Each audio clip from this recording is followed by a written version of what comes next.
High five. Bringing you the weird and wild from the world of MMA each and every weeknight.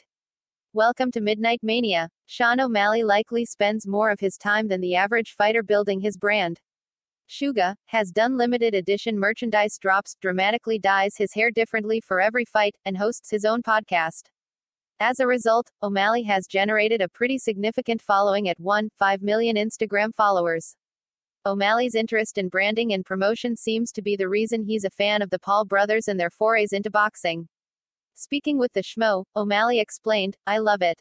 I'm inspired by them. When I got into the UFC, into fighting, I wanted to be an entertainer.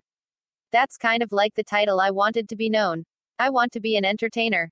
My form of entertainment is fighting. These guys are entertainers in their industries and they're coming over and just entertaining in boxing. I love it. I'm a huge fan of Jake, a huge fan of Logan." In fact, O'Malley is more than a fan. Jake Paul is preparing for the biggest challenge yet of his young boxing career, a showdown with former UFC welterweight kingpin Tyron Woodley. Suga is not only pumped about the matchup, but he wants to train with Paul and help him prepare. "I'm very excited for that fight. I don't watch boxing. I literally just don't watch boxing. I'm not interested in it. It doesn't excite me," O'Malley said. "If a big fight coming up, I don't watch it. I watched Jake versus Ben. I watched Logan versus Floyd, and I'm going to watch Jake fight Tyron. I'm super excited for that fight stylistically. I think Jake can get the job done. I do. I like Tyron. I'm a huge fan of Tyron, but I'm boys with Jake. I actually might go out to Puerto Rico towards the end of his camp. Go out there and train with them a little bit, hang out. Good fight. I'm going to watch it, I'm excited." As for O'Malley, he's set to battle with Louis Smolka at UFC 264 on July 10, 2021. Insomnia in defense of the commentary team, "It looked like a solid head kick.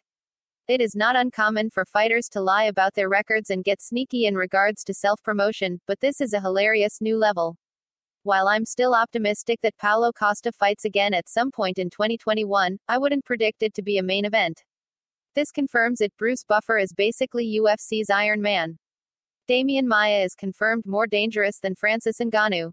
Slips, rips, and co-clips take a moment to admire Spike Carlisle's buzzer-beater armbar, as well as the absolute absurdity of Bally's fight night, including energy bars on their display.